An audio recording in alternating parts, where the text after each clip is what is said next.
Good morning and welcome to my short video today in relation to synchronized cardioversion.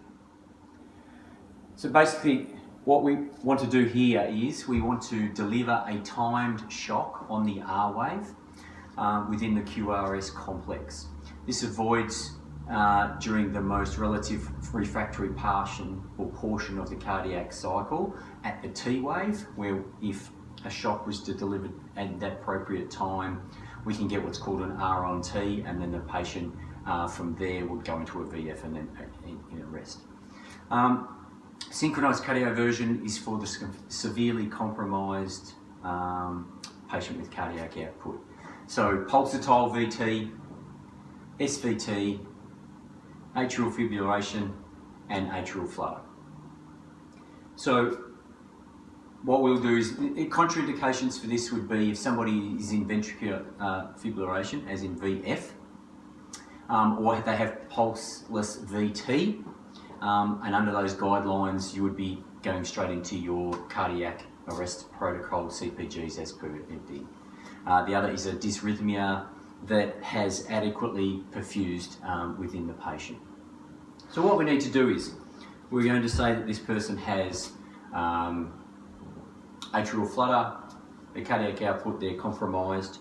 So we would still have our normal electrodes from the monitor as such.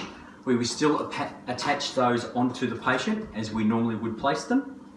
We will then use our pads, and I've used the mannequin just here already set up. So this pad here is we have the anterior and the lateral plate position as per normal.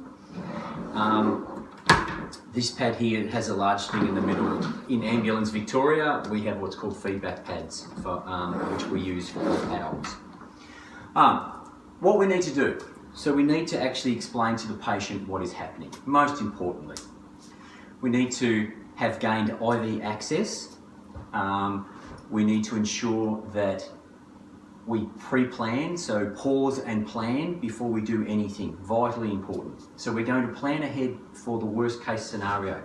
So we will organise that we will have our resuscitation drugs there in case the cardiosync is unsuccessful, or unfortunately they may revert into a cardiac arrest rhythm, and then we will already have everything there ready to go.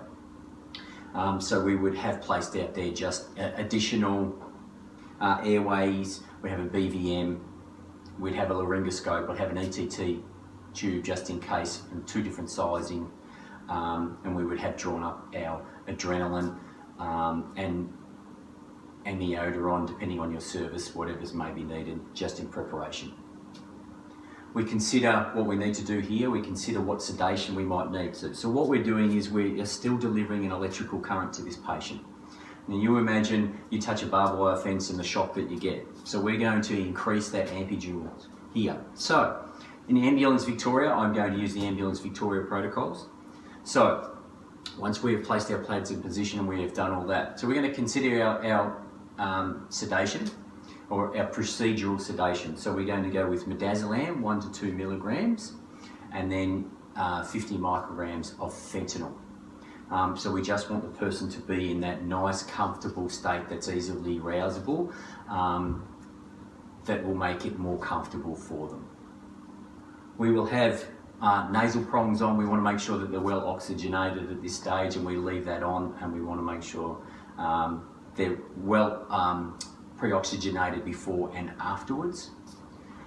As I said, we will leave our ECG dots in place, and we will make sure that those electrodes are out of the way of the actual feedback pads themselves.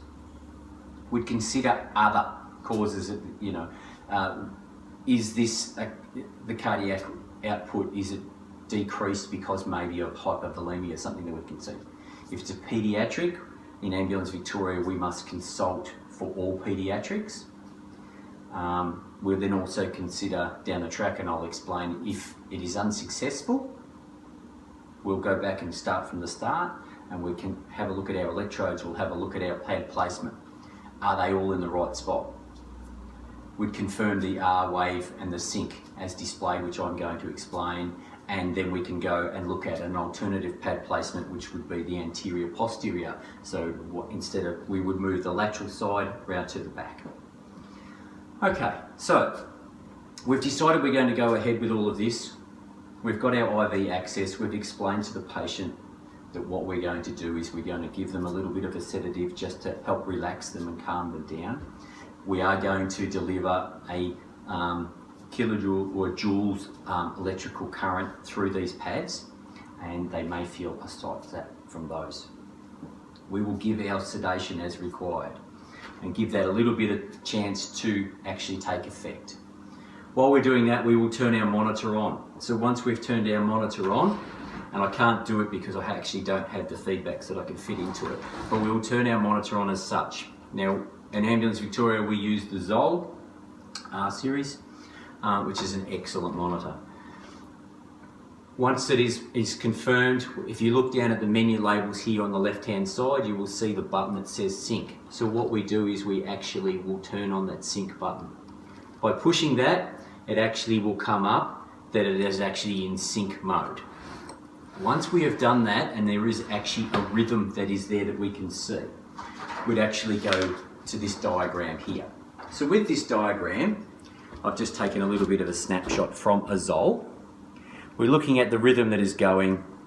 What we can do is we can confirm that we are capturing the actual sensor marker. So we've got an indication here at the top in that circled area, which would be above the R wave. We're having a look at that. That is where the R wave is. That is what we are looking for. We need to make sure that it says that we are in sync mode. We do have an indication of the sense marker that is on there, and that is vitally important before we go ahead with anything else.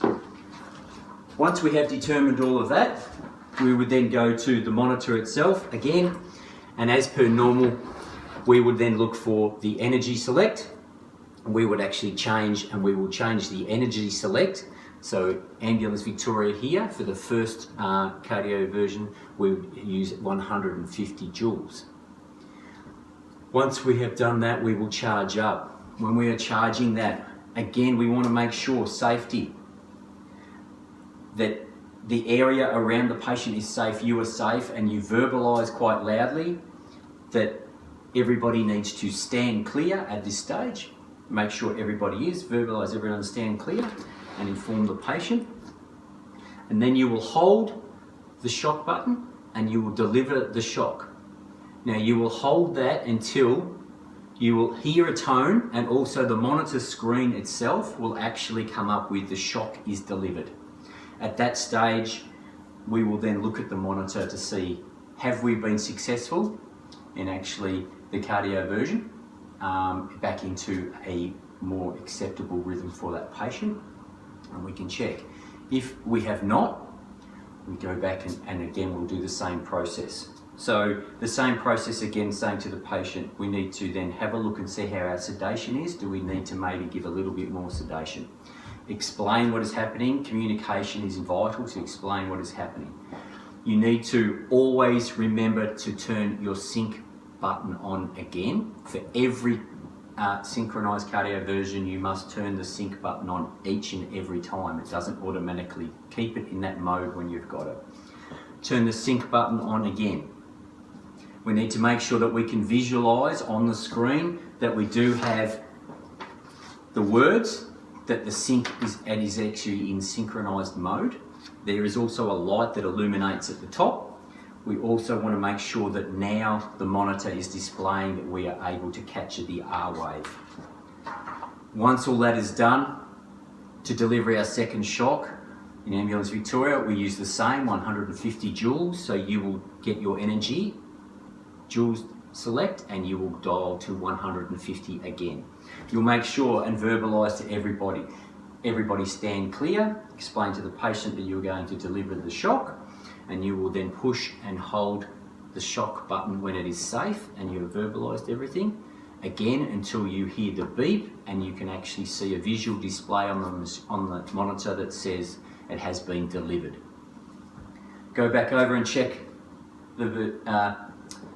the rhythm again, and if unsuccessful for the second time, we are allowed 3 and only a maximum of 3 attempts in Ambulance Victoria.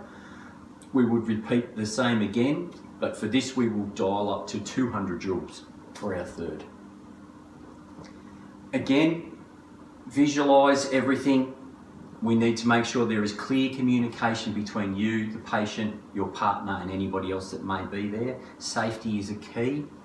We need to see that the Synchronised button is on.